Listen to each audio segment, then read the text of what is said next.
Welcome to the Music Nut Program. I'm John. Thank you so much for joining me today. As we continue, it's Thin Lizzy Thursday with Thin Lizzy's fifth album, released on September 12, 1975 on Vertigo Records, Fightin'. This would be the second album to feature the classic Thin Lizzy lineup, and also the first and only proper studio album to feature the classic Thin Lizzy logo that would become more famous when Thin Lizzy would release a lot of different compilations and archival live releases. So, this is where that twin guitar hard rockin' sound really comes in full bloom. This is the Thin Lizzy you know and love. And who produced it? Phil produced it, and he did a wonderful job producing this. This is at this point, the clarity between the instruments is still here, but it's a strong production. It doesn't, I mean, it's not as clean as those early albums, which sound really very well recorded for their time. But the production on here is really mean and lean. You do hear the instruments very well. This would be their first charting album in the UK. This would hit number 60.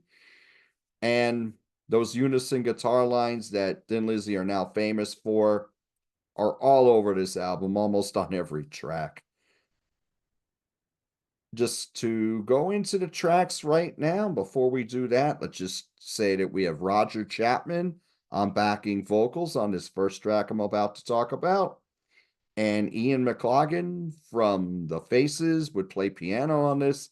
We're talking about Rosalie. A Bob Seger song opens the album. Bob Seger originally recorded this on the album back in 72. If you want to listen to the original, it's right out there on YouTube. I will tell you straight out, this is the much stronger version. The rare case where the cover outshines the original. The original version has more of a country rock feel, a la Creedence Clearwater Revival. I know one of us in the Thin Lizzy panel book that Martin Popoff wrote compared it to CCR. I respectfully agree with that. They make the song their own to Thin Lizzy. They up the tempo, the guitars are more prominent, the piano is more in the background on the Thin Lizzy version. They fine tuned this to the point where this became a concert staple. This would be the first single from the album. Half Caste would be the B side on this one. And this is a really strong opener. Even though they didn't write it, they made the delivery on here, the musicianship, they really make the song their own. Next track, For Those Who Love to Live. This is mellower. It's got a shuffle feel on it. This is a co-write with Brian Downey and Phil Lynott. It's very reflective in the verses. Nice counter bass lines here from Phil. This song was written about George Best, who was a footballer in Belfast, Ireland, and he got to know Phil when they would hang out at the hotel that Phil's mother ran. And the unison guitars bring in a lot of drama on here. In fact, it opens the song, and then the guitar solos come in near the end, and then it just increases in drama. And the guitars just get louder and louder until it hits that climax at the end, and it just ends very abruptly. Cool tune. And then we get into Suicide, and this song rips. Wonderful stop shuffle, uh, stop start rhythm, and it does have a shuffle feel again. A great lyric from Phil telling a great crime story on here. The unison guitars are magnificent on here. They're very heavy song. Nice use of space on this as well. There's a key change in the last verse before the solo kicks in. There's actually two. We have a lot of great solos here at the end, or where you have Brian and Scott really trading off. This is another song that got played heavy live. Very strong track. Wild One. This is more reflective. It's carried by Phil's acoustic guitars on here, but those unison guitars on here give it a wonderful feel. That is the hook. The unison guitars from Scott and Brian. Very well written, very melodic. It's kind of a folky song in the verses. Has this nice sense of drama, but I mean it doesn't really ever get heavy. It just stays laid back, and those unison guitars bring so much class to it. Excellent track. Fighting My Way Back, like the quasi title song here. This is a call to arms. This is a hook filled anthem of perseverance. What an excellent, excellent track. Where one of the hooks is fighting. This is why I always say fighting that way, right? Again, we got a nice stop start rhythm in the choruses. We got another key change after the the solo again. And then they go back to the original key when they end the song. The drum fills from Brian on here, they really kill. Brian was really starting to play for the song from this point. Although he was still a monster on drums, he was really picking his spots and where to throw in those great fills. His drumming is magnificent throughout their career, but here he was really getting to play more for the song. Just shows you what a great musician is, and the whole band is as well.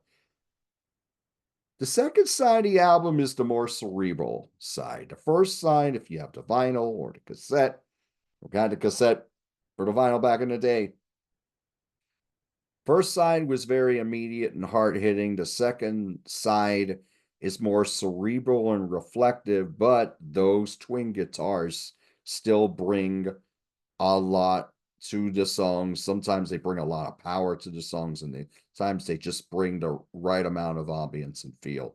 King's Revenge starts out very folky, and again, this is a song that's we got the strummed acoustic guitars in here. You got a little bit of echo on it.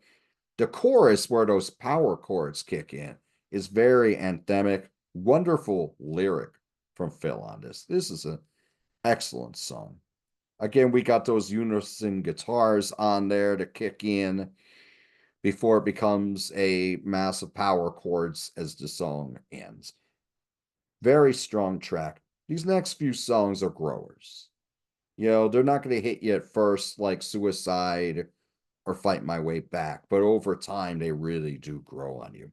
Spirit Slips Away starts out with this doom riff and timpani in the background, and then it turns in this very atmospheric song that's borders on folk, and the Brian and Scott's guitars on here, they're very tasteful, but it never turns into a rock song. The only time it really borders on rock is when they go into that doom riff at the beginning, and then they go back into it again during the song. You got the wind blowing in the background at the beginning and the end. It's very tranquil by Thin Lizzy standards. It's a cool track, as is Silver Dollar, which plays like this rollicking, almost like a Southern rock song, but not like, think of like the softer sounds that Leonard Skinner would put on those early albums, or even the Allman Brothers Band.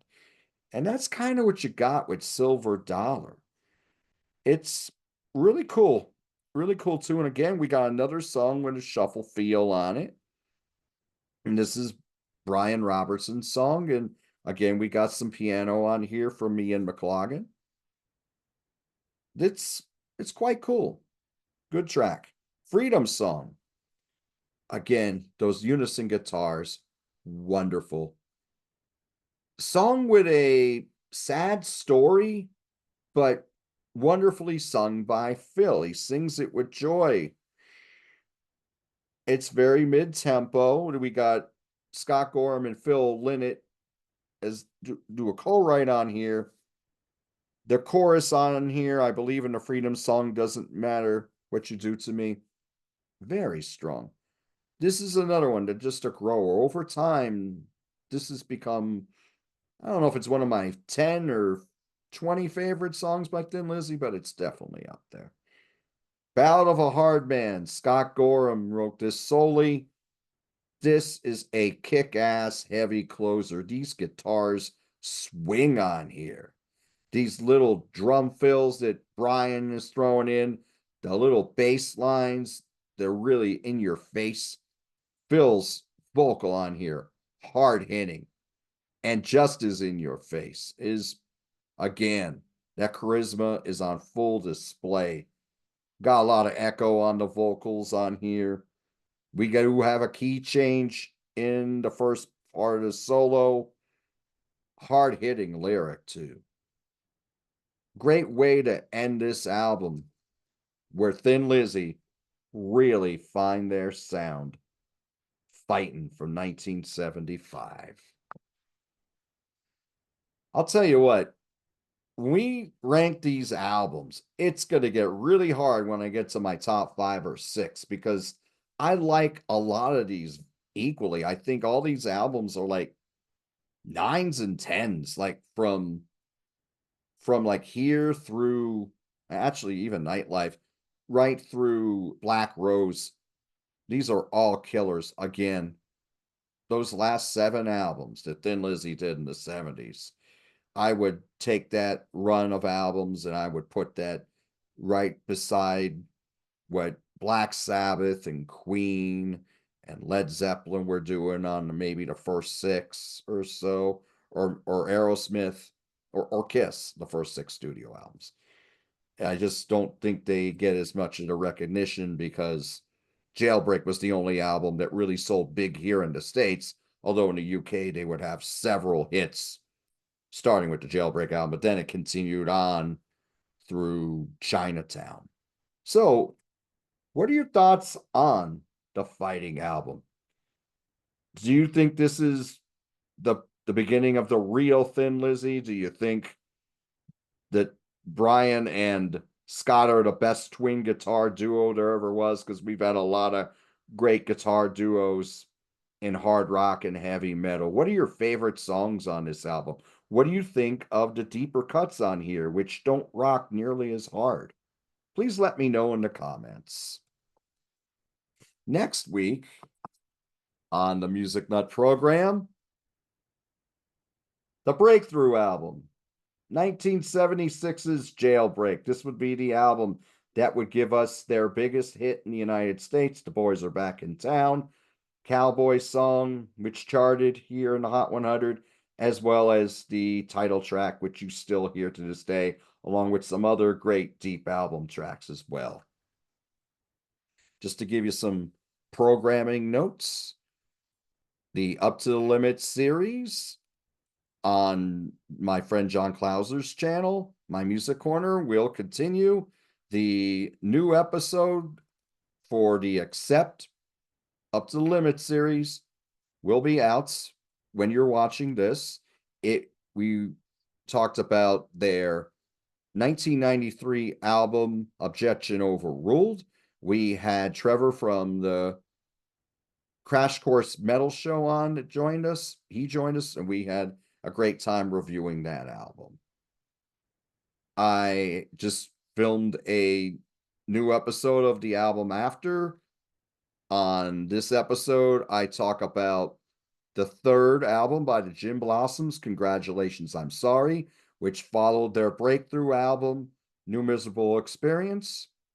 I also have a video out here right now where I talk about my most recent music purchases from the Gallery of Sound on October 27 of 2024. I picked up 11 albums, some of them brand new, some of them older releases, 3 used albums by Steve Earle. So that video is out here right now. Also on the community section of the Music Nut program.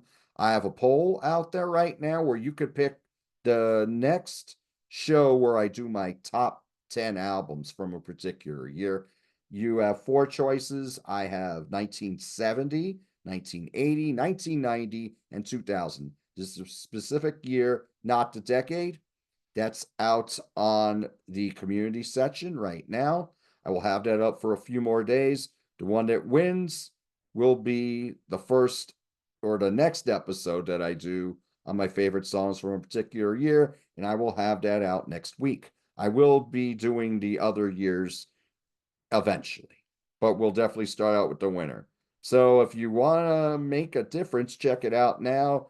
Right now, 1980s winning, but if you want a different year to win, go out there and check out the poll and vote for one of the other choices.